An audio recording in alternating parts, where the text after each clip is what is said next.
When the creator of Westeros was asked to name his most morally complex character, he pointed directly to Daemon Targaryen, history's ultimate wildcard.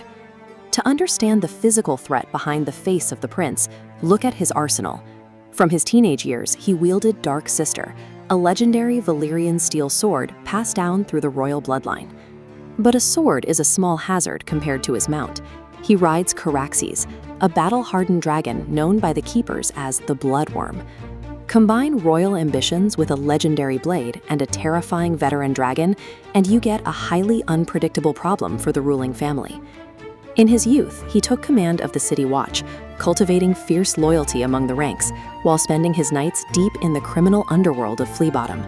His standing in the capital collapsed entirely when he openly mocked the king's deceased infant son, toasting the dead child as the heir for a day. The furious king banished him. But instead of quietly accepting exile with his unwanted first wife, he sought out his own path to power. Partnering with the Valyrian fleet, he launched an unsanctioned military campaign into the Stepstones, a crucial island chain disrupting mainland trade. He conquered the territory without permission, secured his domain, and claimed a crown as King of the Narrow Sea.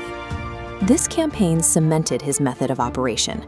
He actively sought out warfare to build his reputation, forging the ruthless military commander he would become when his family eventually turned on itself.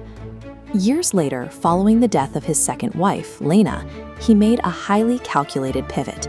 He married his niece, Princess Rhaenyra, without the king's consent. When the Targaryen civil war breaks out, Rhaenyra's faction, the Blacks, suddenly possess the most experienced combat tactician in the realm. He physically places the crown of the old king, Jaehaerys, onto Rhaenyra's head, officially declaring her queen and naming himself protector of the realm. He immediately executes his first major tactical strike. By landing Caraxes directly on the towers of Harrenhal, he forces the massive fortress to surrender without spilling a single drop of blood. The rebel who once fought rogue wars for his own ego had evolved into the essential strategic backbone holding his wife's claim to the throne together. The conflict escalates into personal tragedy when Rhaenyra's young son, Viserys, is chased down and killed by Prince Aemon Targaryen. He does not respond with a formal declaration of battle. Instead, he bypasses the rules of engagement entirely to deliver a cold-blooded retaliation. He hires two operatives from the capital's underworld, known as Blood and Cheese. They infiltrate the Red Keep and murder the young son of the rival king, Aegon II. This execution reveals the absolute extreme of his loyalty.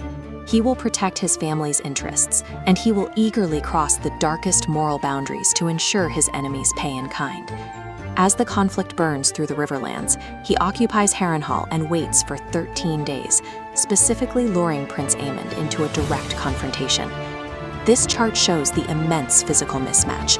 Aemon rides Vhagar, the largest and most lethal dragon alive, against the noticeably smaller, older Caraxes. The two riders take to the sky above the massive lake known as the God's Eye. But before fighting begins, he makes a deliberate choice not to strap himself into his saddle. The beasts collide. Vhagar and Caraxes tear into each other, locking their claws and jaws as their combined weight sends them plummeting rapidly toward the dark water below. In the final seconds of the freefall, he leaps from his own mount, clears the distance between the dragons, and drives Dark Sister straight through Aemon's missing eye. That unchained leap defines his entire strategy.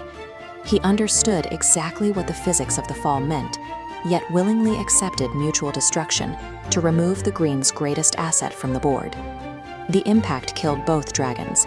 Aemon's chained bodies sank with Vhagar, but Daemon's remains were never recovered from the lake, leaving his final moments to myth. The war itself would continue to grind down the Targaryen family, but examining the historical timeline reveals exactly who won the long game for the Iron Throne. His direct descendants, his sons Aegon III and Viserys II, ultimately take the crown. Throughout his life, he was a chaotic, often lethal problem, yet he positioned himself to become the enduring foundation of the entire modern dynasty.